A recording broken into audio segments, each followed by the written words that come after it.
Hello, everyone.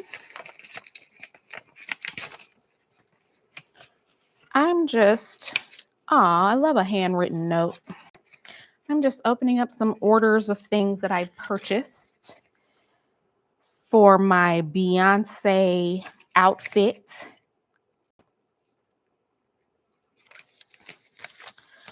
I got some patches because I was going to put some patches on a blue jean jacket. So, of course, I went a little crazy on Etsy and I got some patches. I got this one that says country. I got this one that says resist. I got this one that says stay weird. And I got this button, album of the year. I got this patch. I got this patch. Hey. And I got, this is hilarious to me. I got a pen, Alabama Brawl pen. And I got straight out of Mississippi. And then I got an ATL peach. And then I got one in my hand that I don't know what it is yet. Oh, these are buttons.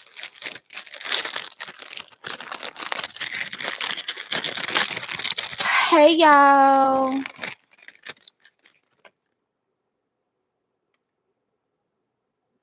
Bang. So hopefully my little jacket turned out cute. I don't know. I was just buying stuff that I thought was going to be cute. For real.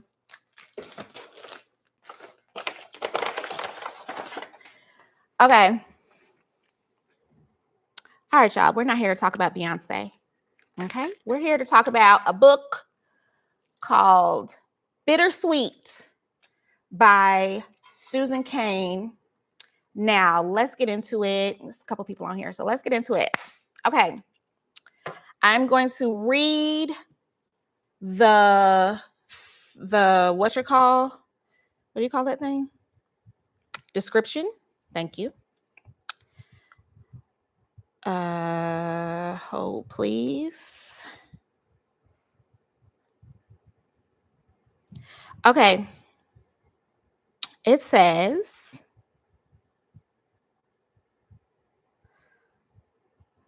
summary. That's the word I was looking for. Okay. Bittersweetness is a tendency to states of longing, poignancy, and sorrow, an acute awareness of passing time, and a curiously piercing joy at the beauty of the world. It recognizes that light and dark, birth and death, bitter and sweet are forever paired. If you've ever wondered why you like sad music, if you find comfort or inspiration in a rainy day, if you react intensely to music, art, nature, and beauty, then you probably identify with the bittersweet state of mind. Yeah,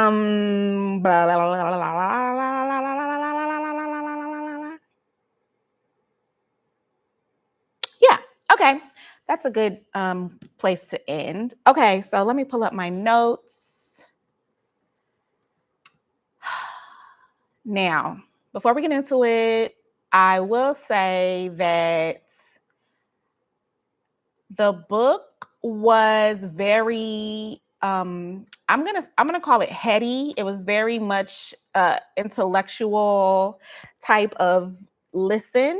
I'm sure, I don't know if I would have made it through if I was actually reading it, because there was a lot of like research, study information, a lot of like, the data behind, that sort of stuff. But she also did have some gems in there. Now, in the very beginning, God created, no, I'm just kidding.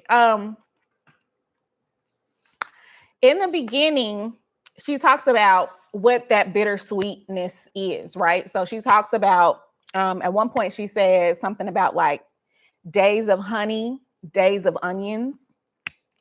And so it is just the recognition, I think, that everything ain't always happy, happy, joy, joy, you know?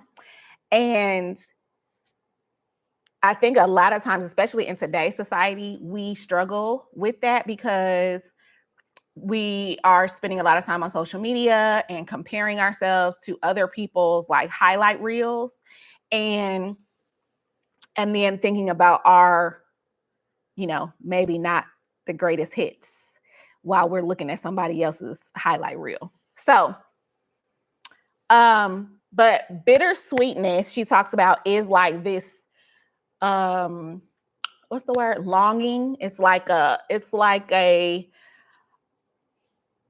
longing for, okay, let me just read.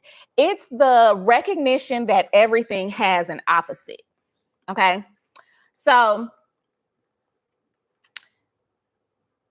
like I said in the summary, like, light, dark, birth, death, stuff like that, right? So then she gets into like how people that understand this, people that have this sort of bittersweetness way of thinking, oftentimes suffer from depression, because you are seeing, you're not like a, you know how they have like toxic negativity. What is it? Toxic, you know what I'm saying? But then they also have toxic positivity. So, it's like if you are one of those people that like, you always just like think of the bright side, and it's just always like roses and blueberries and stuff, you might not be a bittersweet type of person. But type of person that's bittersweet is like, maybe they can see the good parts, the highlights, but then they also they empathize with people's pain and people's hurt. And she said at one point, she said, depressed people have a very innate ability to express empathy towards other people who are sad or also depressed. And she said, it's because you know what you're feeling, right? So you know what you're feeling. And then if somebody else expresses that they also suffer from depression or whatever, you're like, totally get it, totally understand. And that's why, like, one of the depression, like, sayings, or like, I don't know, my words ain't good today, y'all. But one of the sayings is like, you're not alone, because I think depression is one of those feelings that you can feel so isolated and so down. A lot of times people experiencing depression are in a state of isolation, and they are by themselves experiencing this. So it makes them feel like they are alone in this. And so that's why I end every episode of Depression Ness with, you are not alone, because, child, we up in this thing together, okay? So I did take some clips. Let me see if I took good clips. A lot of times it's hard to clip because she'll say something good, but my phone will be somewhere else. So I got to run to the thing to hit clip. And I don't know if I clipped it good. You know what I'm saying? So we're going to see.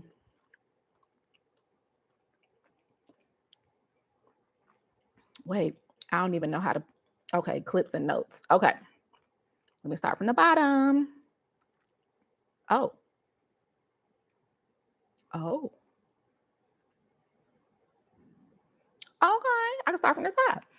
Okay, so this one is in chapter 1. What is sadness good for?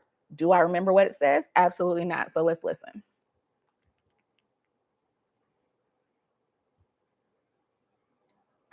The love in that room. shared by my father, brother, and me, took my breath away. You see, when I think of these events, it's not the sadness that I most remember. It's the union between souls. When we experience sadness, we share in a common suffering. It's one of the few times when people allow themselves to be truly vulnerable. It's a time when our culture allows us to be completely honest about how we feel. Now, this is me speaking. Yeah. So she was saying like sadness is one of those, and that's how I didn't listen to it in that speed. So that was my first time hearing her real voice for real. I listened to it at 1.5, I think. But yeah, that's how the narration sounds. I think it's the author that's narrating it. But she talks about how sadness is a time when it's sort of acceptable to be vulnerable, because when people be like, what's wrong, and you're sad and you say like, oh, I'm just sad, and then they'll be like, why, what happened? And then this gives you the opportunity to actually share and be vulnerable where it is societally acceptable. So other times it's not really like, it wouldn't be acceptable for me to like walk up to like a group of people and be like, my mama died, I'm sad. They're gonna be like, okay, are you thirsty? I'm gonna go get something to drink. So I think she was just saying like, just the fact that people can relate to sadness because everyone experiences sadness. Shannon said, I'm interested in reading the book. I think I may be bittersweet. Yeah, I'm definitely bittersweet because it reminds me of, I don't know if y'all remember this, but season 1 Depressionness, I had started crying thinking about how there were definitely some regular, non-famous people. Way back in the day, it could be slavery days, it could be before that, after that, whatever. There's some regular, non-famous people that lived full, whole lives that we know nothing about. And that just made me so sad because, like, I'm sure they had stories to share and, like, experiences that maybe could have helped, but we don't know them because maybe they, the stories were just regular stories. But here's the thing, we're all out here just living regular lives. If you're not Beyonce and them, you're out here living regular. You know what I'm saying? And so the fact that we are only seeing or like receiving stories from people who are famous or not living in the same way that we are all living, like the regular everyday person, it's kind of crazy to me because I would rather hear about like a regular person's story. I think that's why I like that show. What is it with Dr. Henry Louis Gates? Finding Your Roots. Even though that has celebrities, but through their roots, like their ancestors aren't celebrities. You know what I'm saying? So they are learning about like people who are regular people that live lives and what they did, and then out popped the celebrity. But a couple times, I think like twice a year or something, or twice a season, he does regular people. And I find those just as interesting as the celebrity ones. But anyway, yeah, let me not get lost. Okay, so then she talks about how America is one of the countries that focuses on happiness rather than preparing its people for pain, which is inevitable. Okay, so even like in the Constitution, pursuit of happiness is literally in there in the Constitution. So it puts this sort of pressure on people to be happy, like to at least appear happy.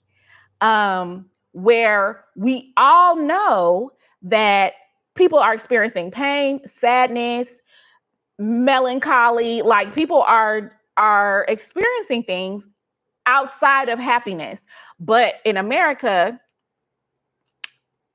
we just focus on the happy part. I don't know why that is. That sort of makes me feel away. And I think that's one of the reasons why I stay in the house a lot, because as soon as I leave the house, I have to start acting, right? When I'm in the house, I don't have to act. I could just, if I'm sad that day, I could be sad that day, but I'm in the house. So I don't have to like pretend to be happy. I don't have to pretend to smile. I don't have to like exert any energy on trying to act to appease somebody else. You know what I'm saying? So I just be in the house. I'm just going to be who I am in the house.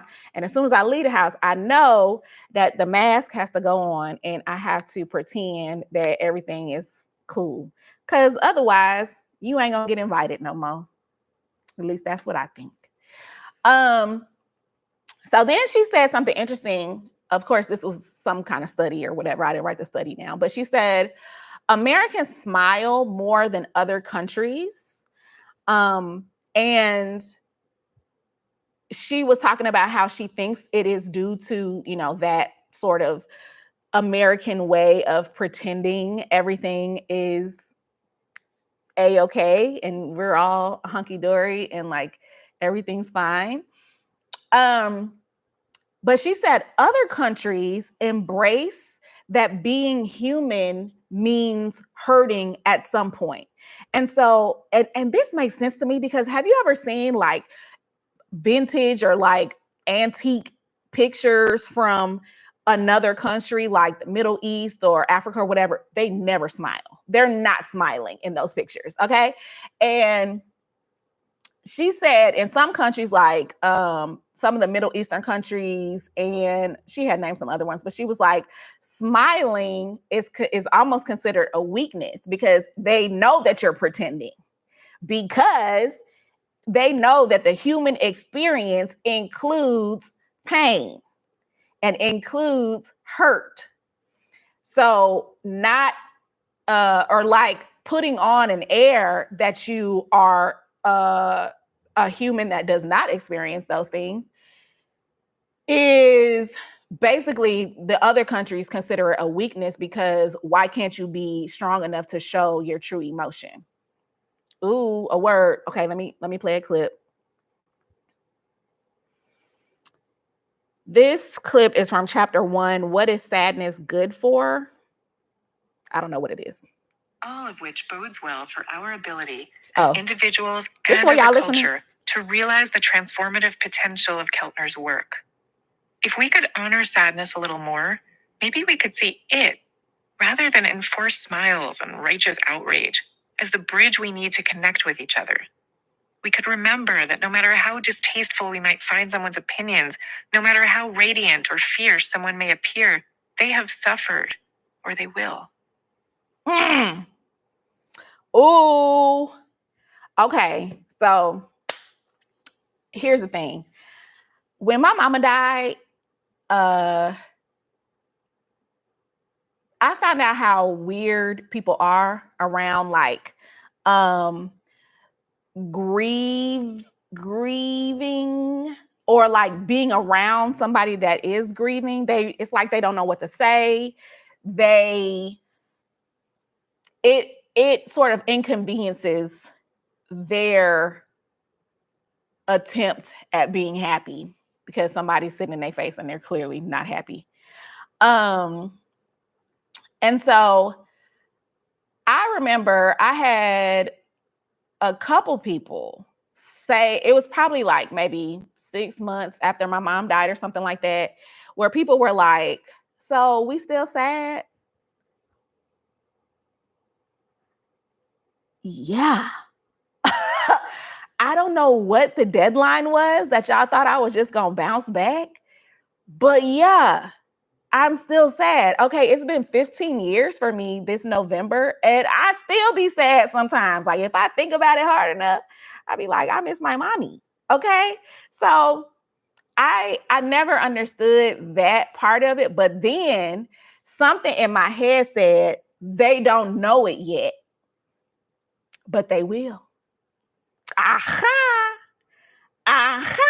So I don't even have to talk you into why I'm sad, because if you don't know it now, you will. And it's unfortunate, but it's a part of life, right? So like I know some people that have like so many generations of their family, like they've never experienced a familial loss. Like they might still have their great grandparents alive or whatever.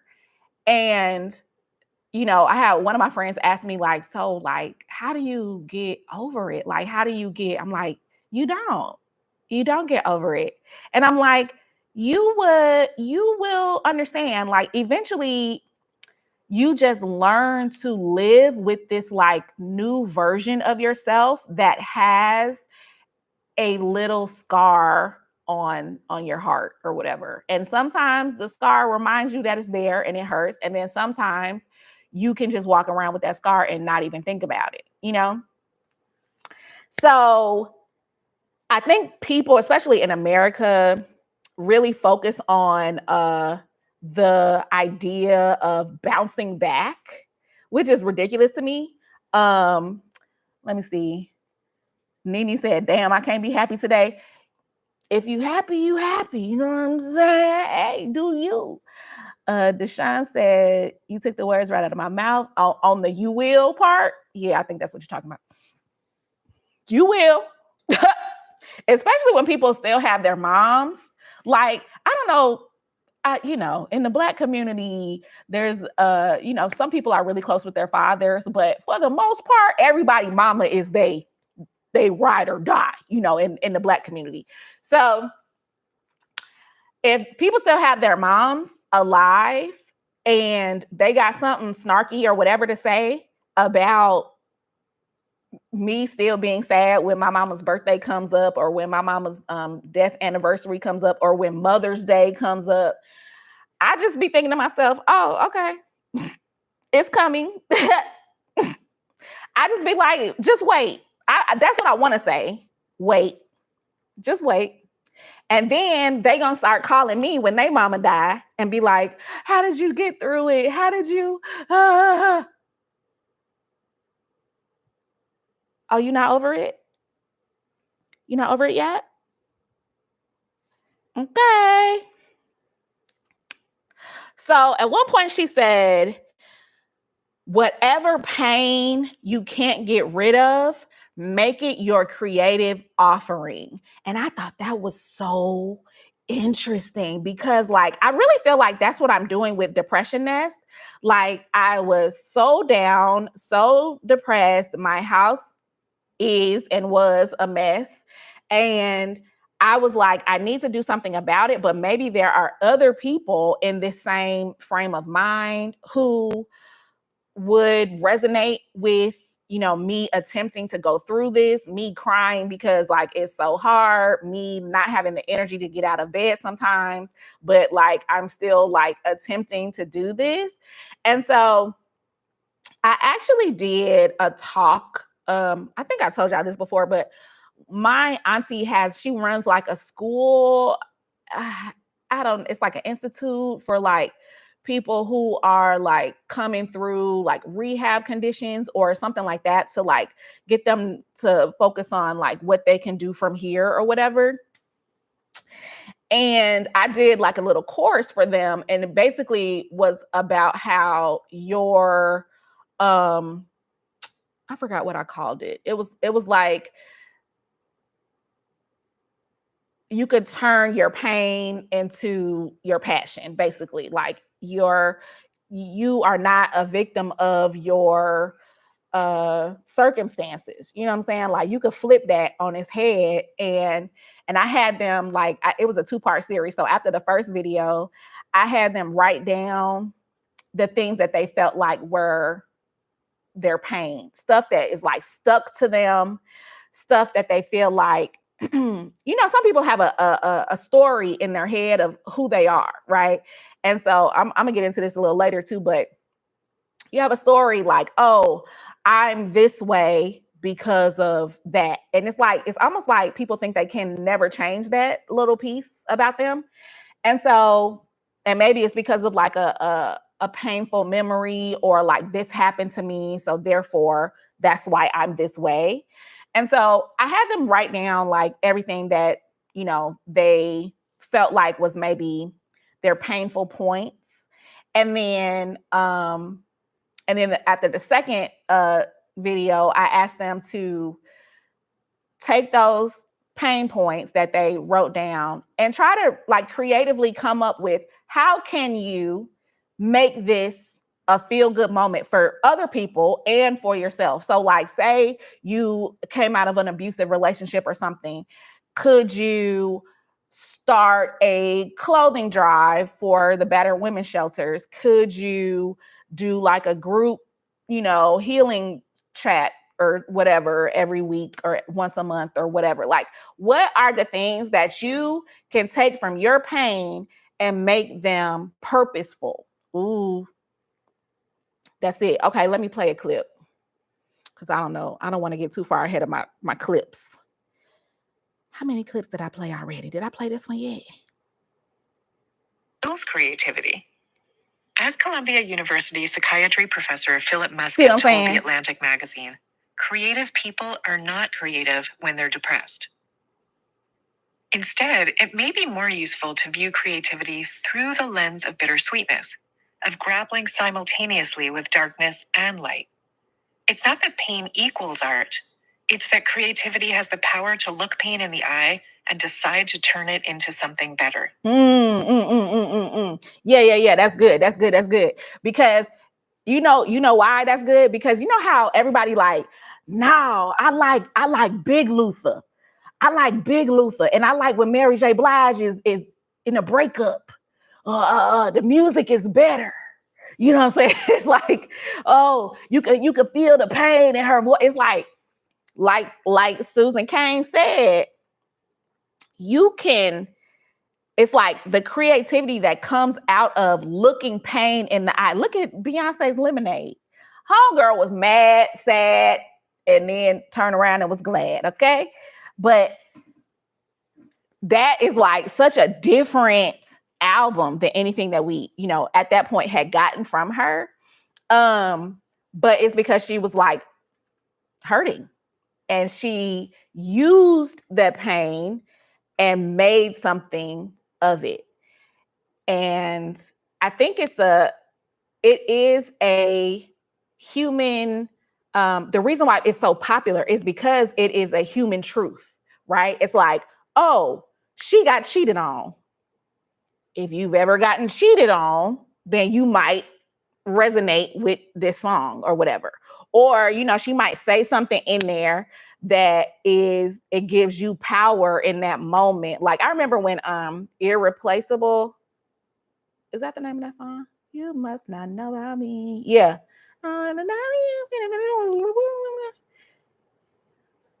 For thinking irreplaceable. Okay, yeah.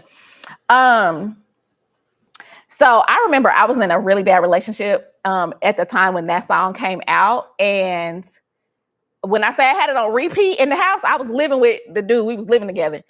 I had it on repeat in the house. To the left, to the left. To the left, to the left. Yeah. Yeah. And then I'll be looking dead at him. Everything you own in a box to the left. Yeah. Yeah. And I remember one time he was like, you gonna let Beyonce have you be single out here? To the left, to the left. Don't you ever for a second get to thinking. Yeah, you're irreplaceable. Mm-hmm. Okay, I think I gotta play clips before I get to that part. Let me see what she said right here. Person. It's taken me a long time to accept that the person I was with that violin is gone. But I've been reborn. When one door closes, another opens. All the cliches about rebirth are true. There's space now for a new me to emerge. It's not something I would have chosen.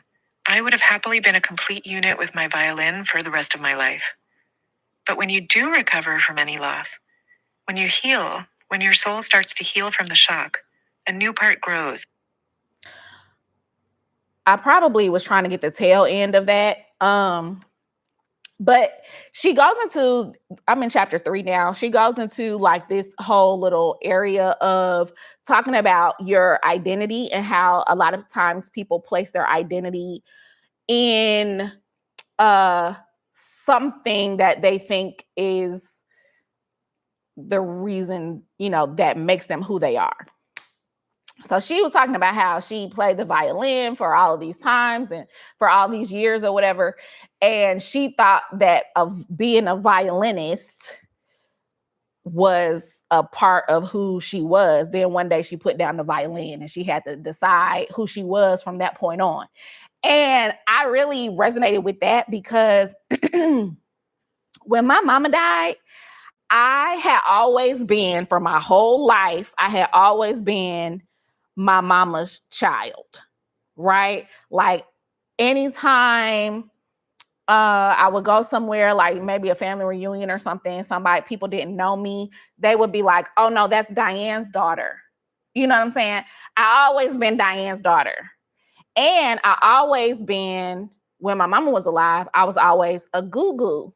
I don't know if y'all knew this. Everybody that follow me on Instagram already know this, but I called my mama Moo and she called me Goo Goo. And like literally for as long as I can remember, I've been Goo Goo. Okay. Then boom, my mama died. I have never been a Goo Goo since because she was the only person that called me Goo Goo.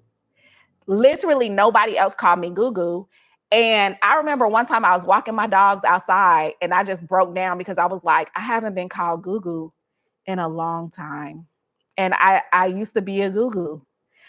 And I'm not a Goo Goo anymore. It was just like a thing. And then I was like, who am I outside of being Diane's daughter? Because I felt a lot of pressure. My mama was the oldest of 5, and by the birth order rule, she was like the most organized and the one that could like get everybody together, and like people called her for advice and things like that or whatever. She was the one that had everything like the most together. The oldest and the youngest out of her family, her sibling group, they had it the most together.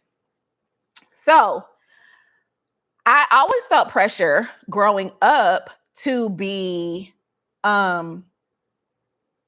like a good representation of my mama. And so I was always a good girl. I didn't have a sip of alcohol till my 21st birthday, and then I didn't like it. I'm still not a big drinker. But I didn't do drugs. You know what I'm saying? Like I didn't get pregnant. She scared me out of all of those things. But also, I didn't want to be the one to embarrass my mama, basically. And even when I was on the internet back in the day, when my mama was still alive, I didn't curse on the internet. And then, boom, after my mama died, I was like, I still felt pressure because I didn't want to be like, oh, well, Tracy mama died and now she over there on the pole. She down there working in Magic City. She down and her mama died and she just now she over there at the Blue Flame. I didn't want that. And so I felt pressure to still be great, even though my mama had died, right? So I was like, okay, now I got to do everything for my mama. Like I got to be successful and I got to do this and I got to do that. I remember the reason that I have a Lexus right now to this day is because my mama had a Lexus and she had just sold her Lexus before she passed away.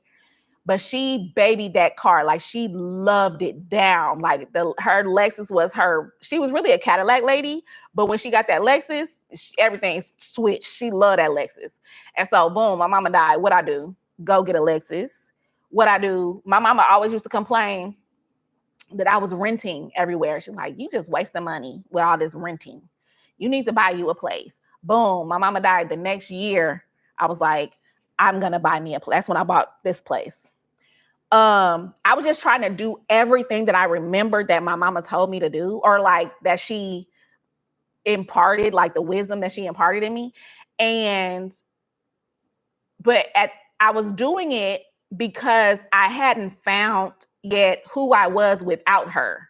And so I was trying to live as if, her words were still like present day. And I was like, oh, my mama loved Lexus. So I'm gonna go to the Lexus lot and see what they talk about. Ooh, ooh, ooh. Because it's something that I know that she would have liked. You know what I'm saying? Like, I didn't have to call her and ask her that.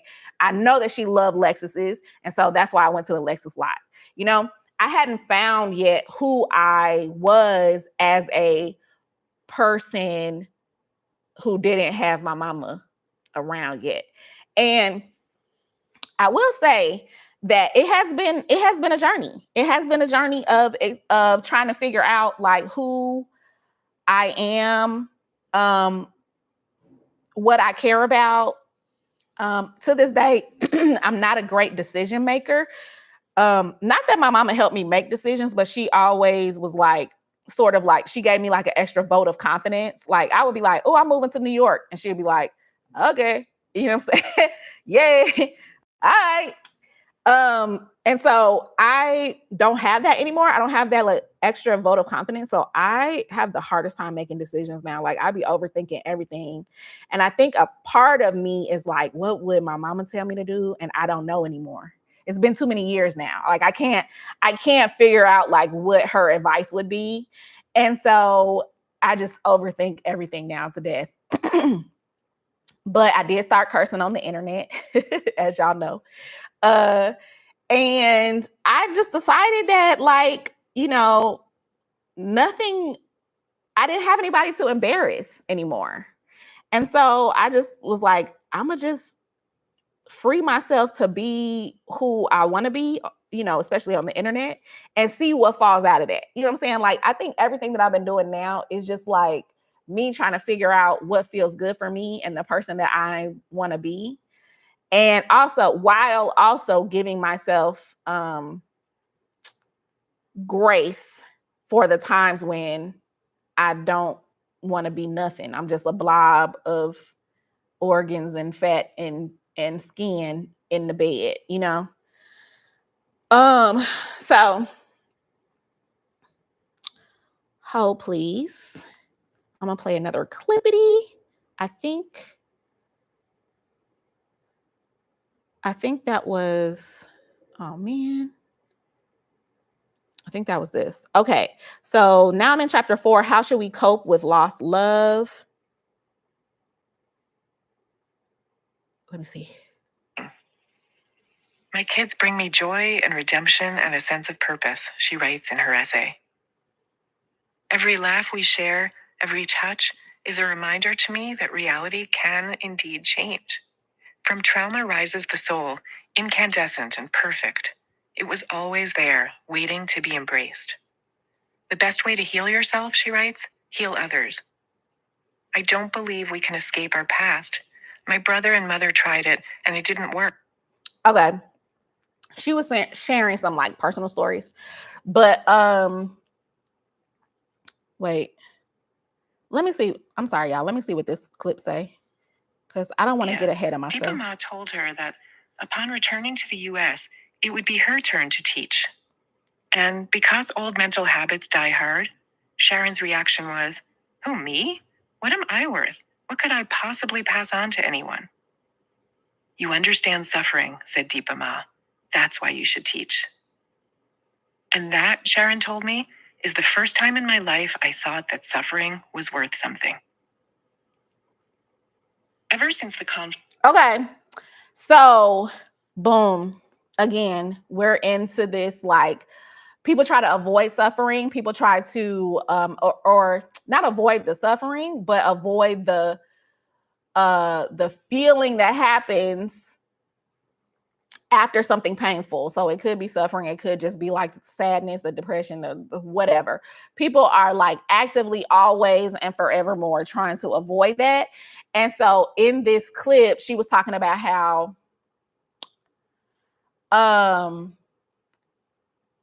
someone, this was a story that she read or something somewhere, And this like guru person was trying to give people, you know, reasons to teach, or like, you know, telling them what they should be or something like that. And he told this one lady that she should teach. And the lady, y'all heard the clip. She said, "What, me? I don't have anything to teach." And he said, "You have suffering." And so again, that sort of like puts it into context that like the human truth is that we all experience some sort of suffering in different ways and different degrees. And so there's a little bit of a, why are we doing that when we try to avoid what we know everybody else is experiencing too? We all out here trying to walk down the street and act like we not suffering. Like we don't have enough. I'm good. How you doing? I'm good. Blessed and highly favored. How you? I can't complain. Can't complain. You can. You can complain. You can. You can complain. You know what I'm saying? And so then she starts getting into I think it's called epigenetics. She didn't call it that, but I think that's what it's called. The idea that trauma and pain can be passed down through generations. And I heard about this.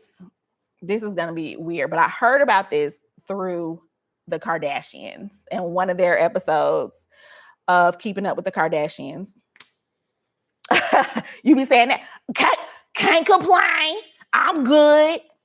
Better than ever. Just pretending the whole time, pretending. But Kourtney Kardashian was saying something about epigenetics and how like, this is the only thing Kourtney Kardashian has ever said, is except for that one time when she pushed Kim's head against the wall and left that mark on the wall with Kim's makeup. That was the only other time where I agreed with Kourtney Kardashian. But this time she was talking about how if you think about it, okay, how can I say this? I'm not good at math. Okay, so imagine this. This is going to be weird. Follow me. Hear me out. Okay, my grandmother and her grandmother, okay, they were sisters. Okay, sorry, had to do it. My grandmother, when she was growing up, now keep this in mind, because we are born, I think, I'm not a scientist, but we are born with all of the eggs that we will have. You feel me?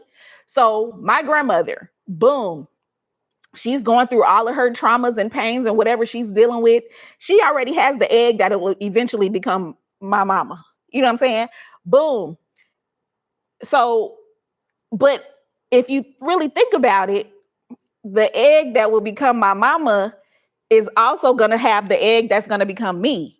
You see what I'm saying? So it's like it, the traumas are already like embedded into the above. I don't know how far up we can take that, but it like made sense to me because I was like, wow, because I never really understood. I mean, I understood how traumas could be passed down, but it was more of a like, oh, hurt people. You know what I'm saying? Type of vibe. But it's not really that. It's that, okay, I'm gonna tell y'all this. She talked about a study that with mice, they did a study with mice where they had some of the mice develop. They be tearing these little mice up, baby. They be using these mice for, I guess they're like the closest to how humans interact with. I don't know what they do, but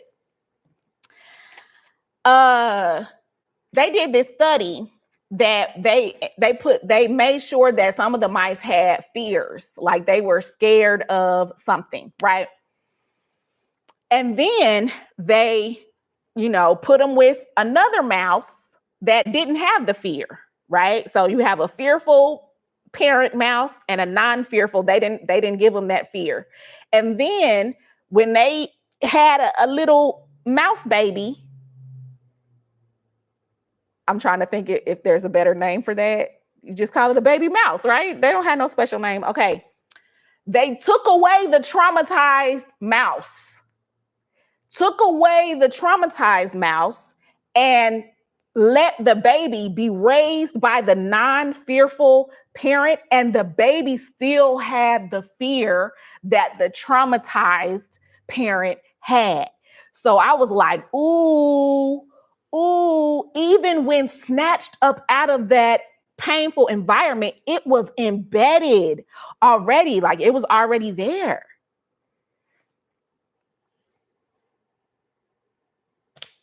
I don't know. But then she also said that healing is also passed down. So imagine you did go through like something traumatic, painful, but at the same time, you are making sure that you're actively healing from it. That is also something that is passed down, like the healed version of you. A lot of times people just focus on their pain, and then they just attribute it to who they are as a person, right? Without telling too much of my family business, I have a family member that her mom really wasn't the best. You know what I'm saying? Like growing up or whatever. And to this day, she'll be like, oh, well, you know, I'm so-and-so's child. So da da da da. I'm like, why you say that? Don't say that. Don't do that. Like, you can be anything you want to be. And you are not tethered to your umbilical cord was cut, baby. Let's stop that thinking. We don't have to be like her if we don't want to be like her. And don't even try to, it's like you're trying to stay connected, but to the worst parts of her, which is weird to me. So ultimately, the healing hasn't happened yet, but needs to happen. You know what I'm saying? Otherwise, if she had a kid or whatever, she would probably pass that down. Let me see if I had a clip on that. See, this is what I always get messed up because I don't know what clip I played last and it don't tell you. Yeah. Deepa Ma told her that. Okay, yeah, I played that one. Start looking at them. Ask about their lives. Do you tend to be fearful? Love is the antidote to fear. Fear causes you to shrink and withhold. Love opens you up. Do you tend to focus on your mistakes and shortcomings? Maybe you can shift your emphasis from one true place, I have a lot of flaws and made a lot of mistakes today, to another true place. Yes, I have a lot of flaws and made a lot of mistakes, and I'm also worthy and I'll try again tomorrow. Maybe. See what I'm saying? This is where I get stuck in my depression. This is how my depression manifests itself. I will have one bad thing happen, right? I'll like, okay, bad breakup. Somebody just dumped me, right? And I'll be like, oh God, like I just got dumped. Sad about that. But then in my head, I'll be like, nobody loves me. I don't have any parents. I'm fat. I that. It's like a avalanche. It starts with like one little rock, and then it just turns into an avalanche of my brain trying to collect proof of why I ain't shit. You know what I'm saying? It's like, oh, here's other proof of why this person probably broke up with you. You know what I'm saying? Like, oh, you don't have this, you don't have that, you goofy, da da da. And it's like, and then I just be in the bed. You know what I'm saying? So that's how my depression really like compounds upon itself. And so she's saying that like instead of focusing on the mistake that you made or the thing that you are you know how you have like a thing that you be constantly thinking about, like it not constantly, but like it'll come up every now and then, like, oh, remember that time I fell down the stairs in 4th grade? And you have like, it's like running in the background. If you were a computer, it would be like running in the background constantly. And then sometimes it comes to the forefront. Sometimes it slows your whole computer down. You know what I'm saying? And so, yeah, she basically saying like, instead of focusing on the mistake, how can you flip that and focus on, what the mistake is offering you or teaching you, or how you can teach somebody else through this mistake or whatever. You know what I'm saying? So let me see my notes. Okay. I think that might be later. Hold on. Let me play another clip. If you do return to your birth country, it will be as a stranger. Nope. Okay. So this is a part that I should have said first. So she said people around the world deal with loss in different ways. So in some parts of Japan or whatever, they send a paper boat down a river, and like eventually, paper and water, it's just gone. You know what I'm saying? She talks about like the Mexican Day of the Dead, where like people celebrate their ancestors or their loved ones that passed on or whatever. And then she talked about the return home to Africa for a lot of African Americans, right?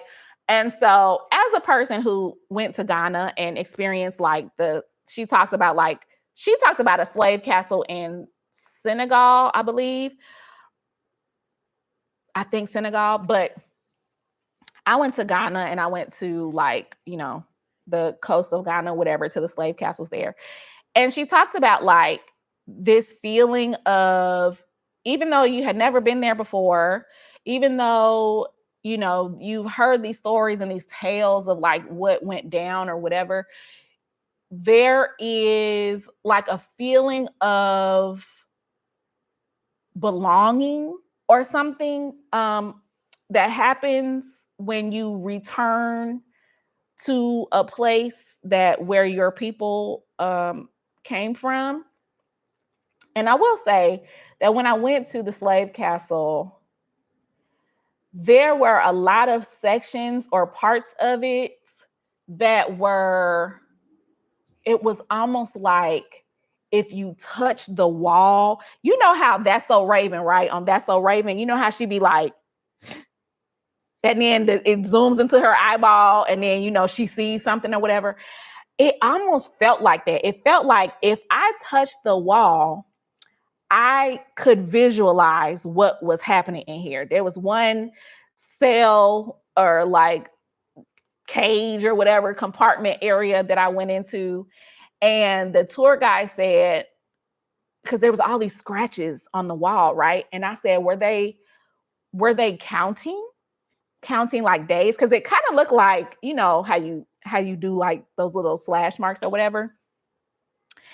And he said, we don't know if they were counting or trying to get out, like clawing their way out. And I was like,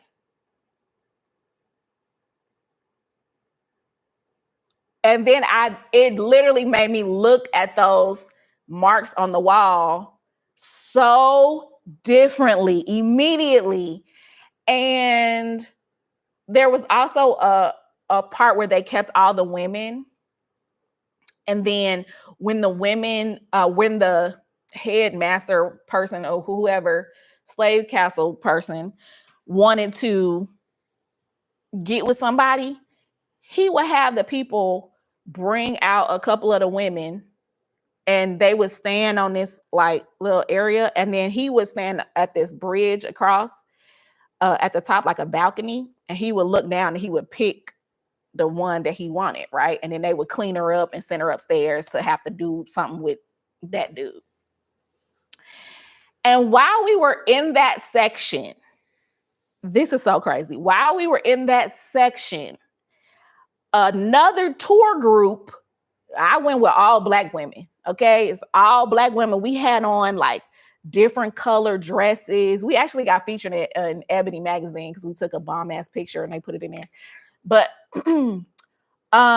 we all had on these colorful dresses. We're standing in the part where the man could have looked down and picked one of us. You know what I'm saying?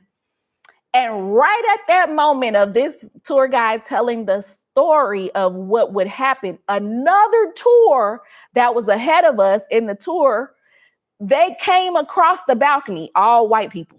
okay, came across the balcony and they were looking down on us in the same way that he had just told us that it would happen back in the day. And I was like, I have never just immediately got fired up. My ears were hot. I was like, keep it moving. I was like, if they don't keep it moving, I'm going to say something. I was hot because they literally stopped at the balcony and were like, oh, they have on pretty dresses. Ooh, I was pissed.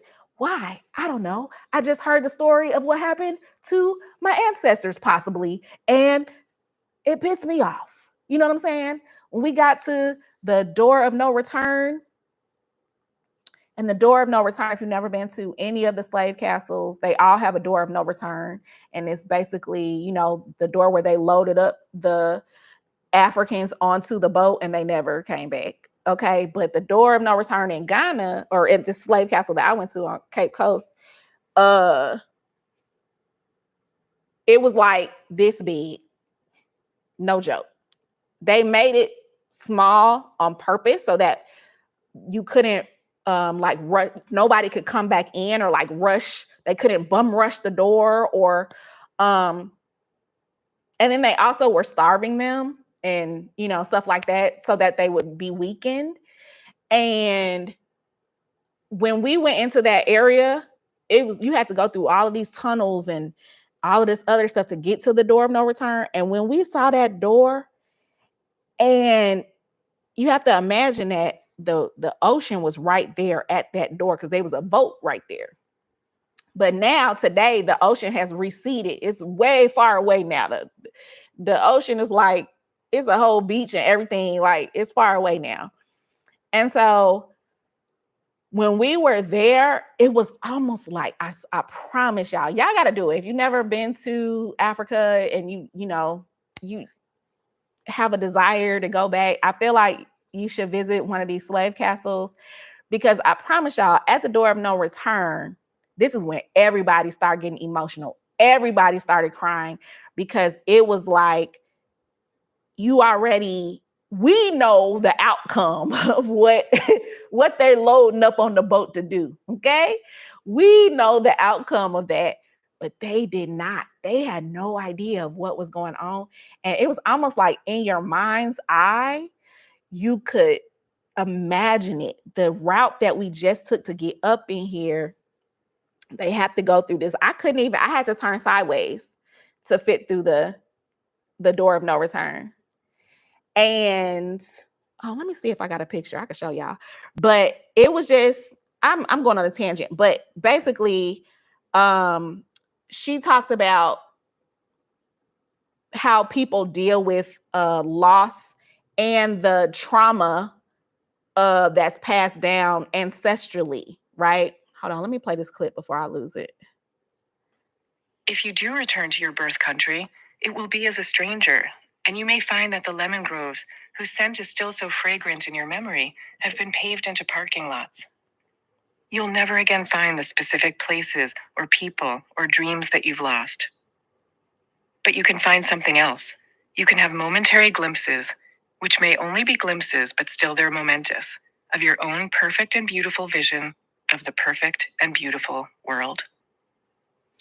Okay, so basically she's talking about like a lot of times people go back to places and they are trying to like relive, like you know how when you was in high school, it was always some old ass jock or old ass cheerleader, somebody that came back like, bro, grow up. What are you doing back in high school? They trying to relive their glory days. You know what I'm saying? Like that was their time to shine. You know what I'm saying? And now you look real foolish. Because what are you doing back here? Like, don't you got a job or something? Go work. And so that's what she was saying in that clip. Like, instead of trying to go back to the place and find something that you feel like you are missing, especially if you go back to a place where you grew up or something like that, you should already have the place. The place is in your mind. The place is in your body. You already have the place. You know, you have the memories. And this is important for me because I put a lot of weight on things. Y'all know that. And so I'll be like, oh, I can't throw this away because I remember the memory that is attached to this thing, right?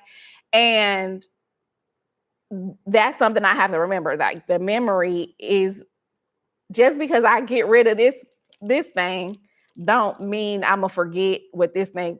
I think I'm gonna forget. I don't know. I do have ADHD, out of sight, out of mind. Like I feel like if I get rid of this, the memory is gone forever. I don't know. I don't know. The people are saying that maybe the memory ain't gonna be gone forever, but I don't know.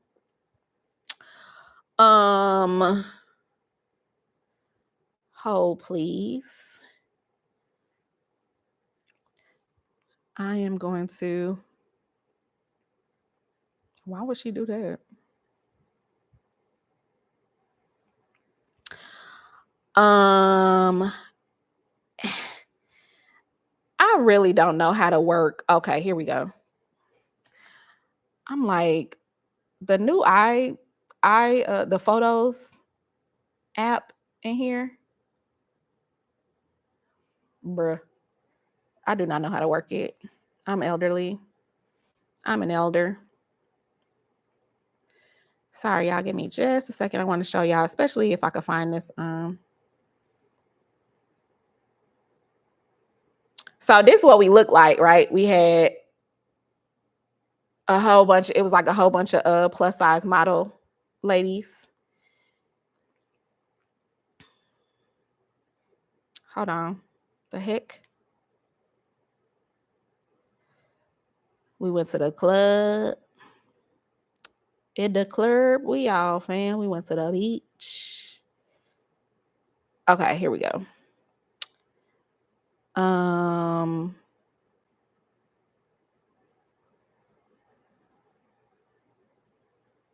Okay. So this is the door of no return.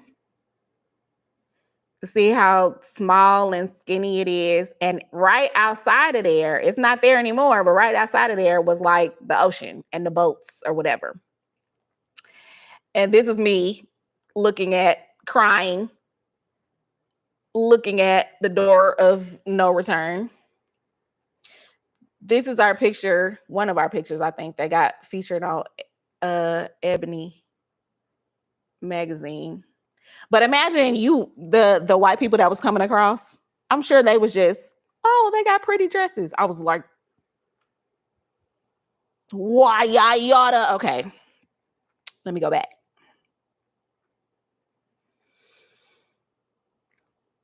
Should we try? Okay, now I'm in chapter 8. Should we try to get over grief and impermanence? Do other than try to remind one another that some things can't be fixed, and not all wounds are meant to heal, she continues. We need each other to remember, to help each other remember, that grief is this multitasking emotion. That you can and will be sad and happy. You'll be grieving and able to love in the same year or week, the same breath. We need to remember that a grieving person is going to laugh again and smile again. They're going to move forward, but that doesn't mean that they've moved on. Oh, so I had a really a bad thought that was in that vein. It was like, if I am happy, does that, it felt to me like I was forgetting my mama. You know what I'm saying? Like, oh, at any time I was having like a really good time, I was just like out and about or whatever, it kind of felt like I was moving on. And then I would immediately get sad. Even though I'm out, like I could be out and about with my friends or whatever, I would be like, oh, I'm having a really great time. And then I'll be like, I'm having a really great time. I didn't want to have a really great time because I was supposed to be sad because my mama died. You know what I'm saying? So I like what she said about like people who are grieving can, like, the grief isn't the only emotion that you can feel. You know what I'm saying? Two things can be true at once, as the people say. You can be happy and grieving. You can be smiling and grieving. You can be laughing and grieving. You don't have to just be grieving, basically. So I thought that was an important note. Got two more clips. Because I separated from her at age 17. They came because I didn't separate. The problem wasn't that I gave her my diaries in what seemed an unconscious act of emancipation and emotional matricide. It was that I held on to my guilt as a way of holding on to her, to my grandfather, to the generations. But now, as Simcha taught, I can keep the connection alive without keeping the pain. We all think what we think, feel what we feel. Something. It was that middle part that I was trying to get. Okay. Okay. So basically, a lot like when my mama died, I beat myself up so bad because I immediately started thinking of all the times where I was a brat. Like, I remember one time my mama called me. I was in New York. It was a Saturday. And she called me and she had an idea. I used to work on Walmart. Like, that was my brand that I was doing advertising for. And she called me and she had an idea. She had an idea for a commercial. You know what I'm saying? She was like, Goo, I have an idea. And it was a Saturday. I said, I do not want to talk about work on no Saturday. What is you doing? She hung up on me. Yeah, she hung up on me. She hung up on me. I had to call her back and be like, okay, what's the idea? What's the idea, Mumu? But when my mama passed away, that moment and others, you know, when I was a brat or whatever, came back to me. And I was like, now, why did I do that? Why couldn't I have just been like, okay, what's the idea? Like, what, she was so excited. You know what I'm saying? And then it makes me feel bad. It makes me feel like I wasn't a good daughter. You know what I'm saying? Like I wasn't nice enough to her and you know, stuff like that. And then what it did was, again, once again, it compounds the sadness that I want to feel, because I feel like I should be sad because I'm grieving. And so she's saying that a lot of times you hold on to a bad part. Like, she had guilt because she had wrote a diary where everything she had wrote, like how her true feelings about her mother. And then when she was moving out of her college dorm or something, she handed her, get out of here. She handed her mother the diary. She said she knew her mom was going to read that diary, but she handed it to her like in a box of other stuff or whatever. And she said secretly she knew her mama was going to read that diary, and she wanted her to read that diary because it was like her true feelings. But then she felt guilty about telling her mom that she really didn't fool with her like that in that way. So she just held on to that guilt or whatever, and she blamed herself for being like, for even having those feelings. Like, why did I think that way about my mom when she was always just super nice to me? Like, why did I have those feelings? So I think it is important to figure out a way to not have to hold on to the things that make you, again, you got to give yourself grace. It's not about like pretending that stuff didn't happen. But I mean, we was living life. And like I try to remind myself and y'all all the time, we on earth for the first time, supposedly. And so we all just out here learning and making stuff up and making mistakes and trying to figure it out. You know what I'm saying? So uh is this it? For the sake of learning how to ascend. And to realize that we all notice different shards. I might see a lump of coal, but you spot the gold glimmering beneath. Note the modesty of this vision. Note that it doesn't promise utopia. On the contrary, it teaches the impossibility of utopias, and by implication that we should cherish what we have, we shouldn't cast it aside in favor of an unobtainable perfection. But we can bring... I don't know what I was trying to clip right there. I don't think I clipped it right. But like I said, I'd be across the room and trying to clip stuff from way across them. There needs to be like a way that I could just say, clip it, you know, and then it'll clip the part that I need. But anyway, Um, in my notes, some of the last things that I have is that she ends with like asking the readers or the listeners, what are you longing for? And I thought I would bring this to y'all. She said this at the end of the book. If you wrote home at the top of a paper, if you wrote home, what would you write under it? What is home to you? What makes you feel good, basically? What is home? And it could be like, actual home, like family, love, da da da. But also it could be like, what makes you feel at home? What are those inner feelings that, like, for me, like, what is the feeling that I got when I used to go to my grandma's house on Christmas Day or something like that? Like, what is the longing that I'm searching for? Um, and then once you figure out what you're longing for, you can try to find it in different ways. You feel me? So, my takeaway from this book is that basically two things can be true at once, and light can emerge from darkness. So, even though you might be in a down place, you are not stuck. You are not stuck there. You can be um, sad or grieving and smiling at the same time, and you're allowed to have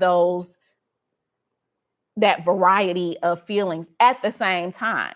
It doesn't mean that you have forgotten someone. It doesn't mean that you are moving on from them or whatever. You are allowed to have those feelings at the same time.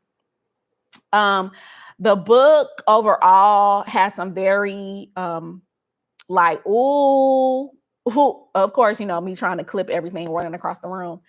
But like I said in the beginning, it is very heady, lots of studies and research moments, lots of like, in Bali, the shaman of da da da believe that, lots of belief systems and like how, other people in other cultures handle grief or handle death, and what we can learn or take away from those things. You know, I forgot whatever that tribe. There's like a tribe. I don't know if it's in Indonesia or if it's, I don't know where it is, but there's a tribe. It's not black people. I don't know who it is, but when somebody dies, they keep that joker around for a long time. They do not bury that joker. That joker, they put new clothes on him. They get him dressed like he's still there. They move him around, like they stick him on this stick and they move him around and they act like he's still there. And it's just so interesting that how different cultures basically, what everybody is trying to do, what people are trying to do with religion, what people are trying to do with their, cultural practices and stuff like that. Everybody is trying to feel better about the idea that we're all going to die. Okay. And the people that you love, if they die before you, you're going to have to experience the people that you love dying. And that is the root, because it's the one thing besides birth that all of us have in common. Okay, we're gonna be birthed and we're gonna die. Okay, all of us, everybody. And so I think people are just trying to find a way to deal with the losses that they have while also um, trying to live life, and because you know that your turn is coming. You know what I'm saying? Like, you ain't here forever. So ultimately, this book, Bittersweet, it focuses a lot on like those juxtapositions between your emotions, and is basically giving you permission to feel more than one way at once. So I would recommend the audiobook in maybe a 1.2 speed or 1.5 if you really like to listen fast. I don't know if I would have made it through the physical book just because there are so many, like, I could listen to somebody talk about the research and the, studies and all of that stuff, but if I have to read it, I feel like I'm in science class or something like that. And so it doesn't like hit as hard for me when I'm actually having to read through the studies and stuff like that. There was also a quiz in this book that let you know if you were bittersweet or if you were a bitter only or a sweet only, or if you were bittersweet. So I wonder, that might be on her website or something. I don't know. If it's somewhere online where y'all could take it, I'll put it in the comments of this video so that you could take the quiz. But yeah, overall, I think it was a cool book. Oh, the next book. Uh-oh. The next book, every time I get a text, it'd be so surprising because literally I get no messages. Let me tell y'all what the next book is. It is, okay. This is gonna be it's a quick one. Okay, wait. Y'all, I'm gonna put this in my community tab, but y'all let me know. There's a really short, like, audio book that's only on Audible. That's like a actual, like a story, like a fictional story. And it has, the reason I wanted to listen to it is because it has Coco Jones playing a part. It has Queen Latifah. It has Keith Powers. And it's like you know, basically you listening to a movie, basically, kind of. So it's only like 2 hours long. So that's like so quick that I almost feel like that's not worth waiting a month to talk about. But then this other one called In My Remaining Years by Jean Grey. Now, Jean Grey, let me look this up because y'all know I be making stuff up. I believe that Jean Grey used to be a rapper. Do y'all remember somebody named Jean Grey? That was a rapper. I don't know. It doesn't say that in the what you call, but I feel like I remember that person being a rapper. It says In My Remaining Years by creative juggernaut Jean Grey debunks the myth that coming of age narratives should be reserved for the kids, providing a much needed rallying cry for those of us still trying to figure it out in our 40s. Okay, yeah, girl, this the book. In My Remaining Years by Jean Grey is the next book. And then I'm probably gonna end up listening to that Coco Jones one just like randomly one day when I'm painting or something. It says, so this In My Remaining Years is basically an audio it's like essays, not audio.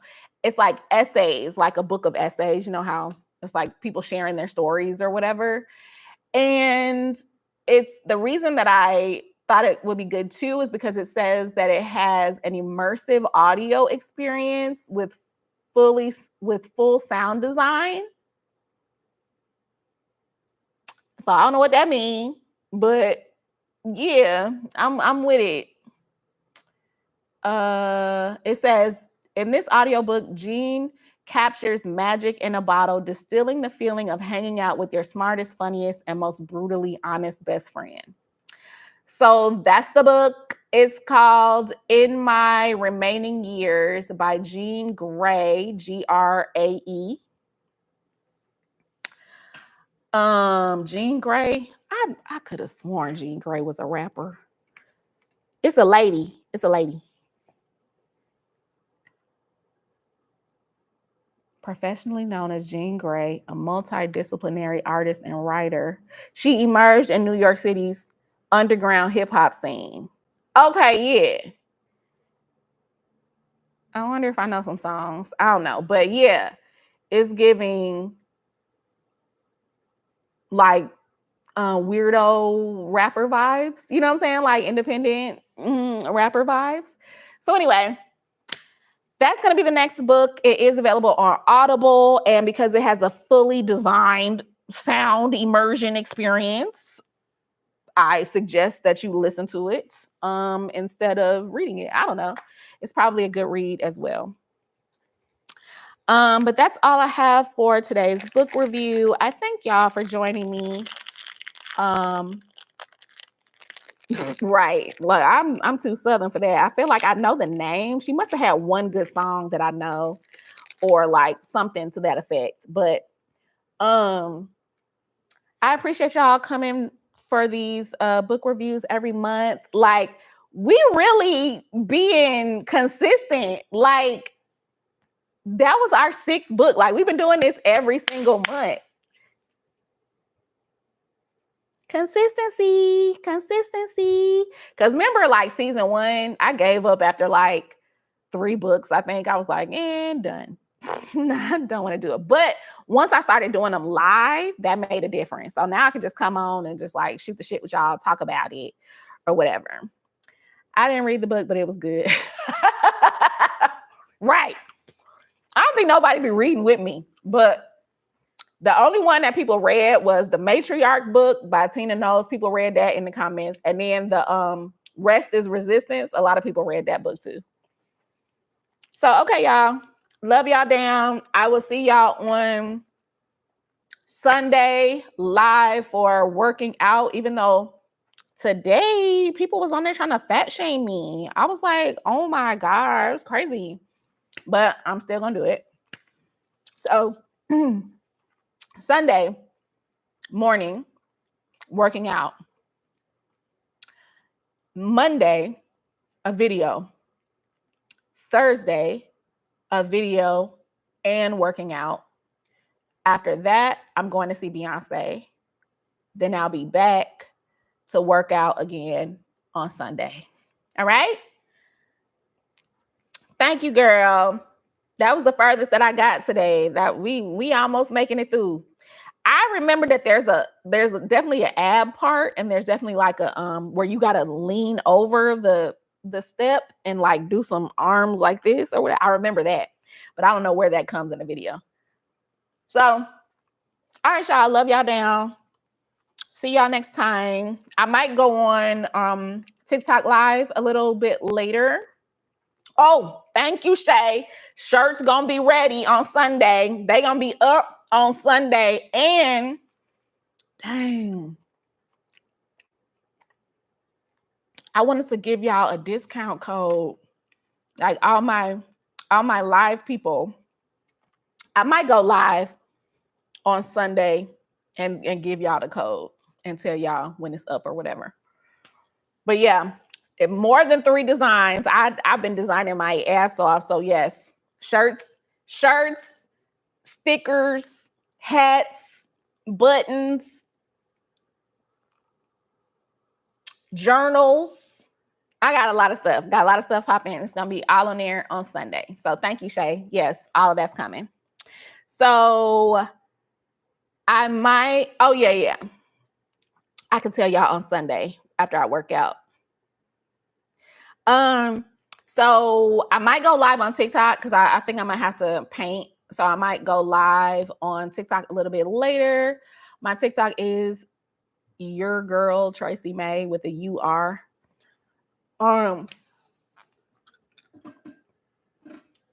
Just for like some body doubling or something like that.